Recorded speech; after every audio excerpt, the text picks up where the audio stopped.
¿Crees que el conocimiento aumenta la belleza con la que percibimos al mundo? Por ejemplo, aprender un idioma nos permite apreciar poemas en su forma original o conocer matemáticas, disfrutar lo bonito, ya no viene lo demás, pero me imagino a qué se refiere.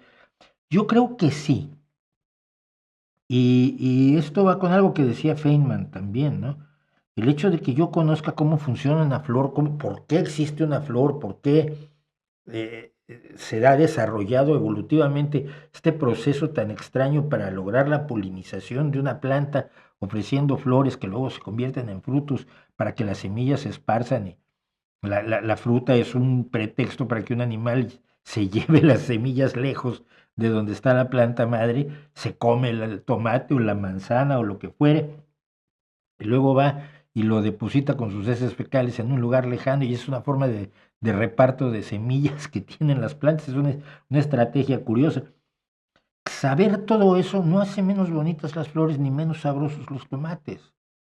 Al contrario, yo creo que te ayuda al asombro, porque finalmente mucho de la apreciación que tenemos de la belleza es asombro. Nos asombra que algo sea como la Catedral de Notre Dame, ¿no? Ahora están los payasos. ¡Ay, la renovaron mucho! Le tenían que haber dejado quemada. Bueno, no saben que en el 19 se renovó completa. Son tontos, que la que ellos vieron nunca fue la medieval, que ya había sido rehecha en el 19. Pero bueno. Pero cuando uno ve algo enormemente bello, hay mucho de sorpresa y de asombro en ello, ¿no? Y la sorpresa y el asombro aumentan conociendo el mundo. No es lo mismo eh, ver el mar, ver un atardecer, nada más viéndolo, que sabiendo los elementos que se están conjuntando para darte esos colores maravillosos, el reflejo en el mar, por qué es rojizo el atardecer, por qué a veces se ven dos soles, por qué cuando el sol se mete atrás del horizonte de pronto aparece un pequeño sol arriba en ciertas condiciones meteorológicas, etcétera. Yo creo que sí, yo creo que el conocimiento ayuda a conocerla, a aumentar la belleza, con algunas excepciones. Y voy a usar un ejemplo que siempre he dado, ¿no? Una vez que estábamos en un concierto, un grupo de amigos, 17, 18 años, y uno de ellos era pianista. Nosotros éramos, yo tocaba la guitarrita un poco, en la estudiantina y un poco de rock, ¿no? Pero no éramos músicos, músicos. Y el que sí era músico de conservatorio, cuando salíamos, dice, oye, es que el pianista falló dos notas en el segundo movimiento de tal concierto. Y yo dije, yo no me di cuenta y me dio exactamente igual y yo me lo pasé pipa con el concierto. Y entonces era mi pregunta, al saber tanto de música, ¿no llega un momento en que no la disfrutas porque un error te parece absolutamente aterrador?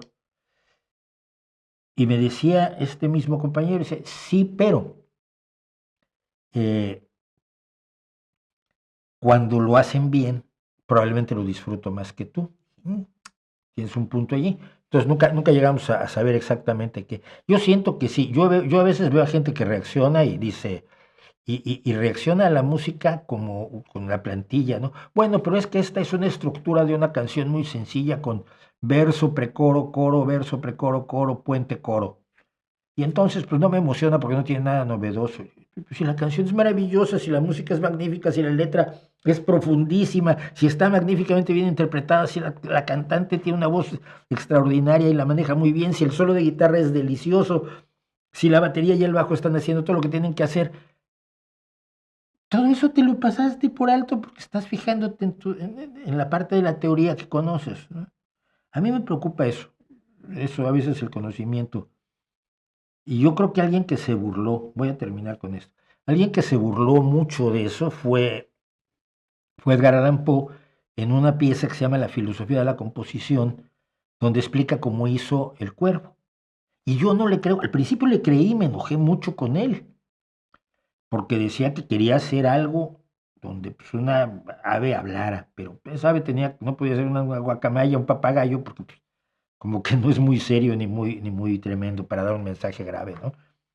Y el lorito, ¡oh, murió tu tía! ¿Murió tu tía? ¿Cómo? No, o sea, no, suena muy contradictorio. Entonces eligió un cuervo uno de los tipos de cuervo que hay, que puede hablar, que puede hablar. Hay muchos córvidos que pueden hablar, y entonces decidió que se le repetiría una sola palabra, y porque elegí una que tuviera la O, porque la O es muy sonora, y vamos, reducía toda la confección del cuervo, que son los grandes poemas de la historia, la reducía a un ejercicio intelectual. Y tardé muchos años en darme cuenta que Poe se estaba burlando de todos, o sea que es una racionalización a posteriori como las que hacen los críticos musicales o los críticos literarios, ¿no?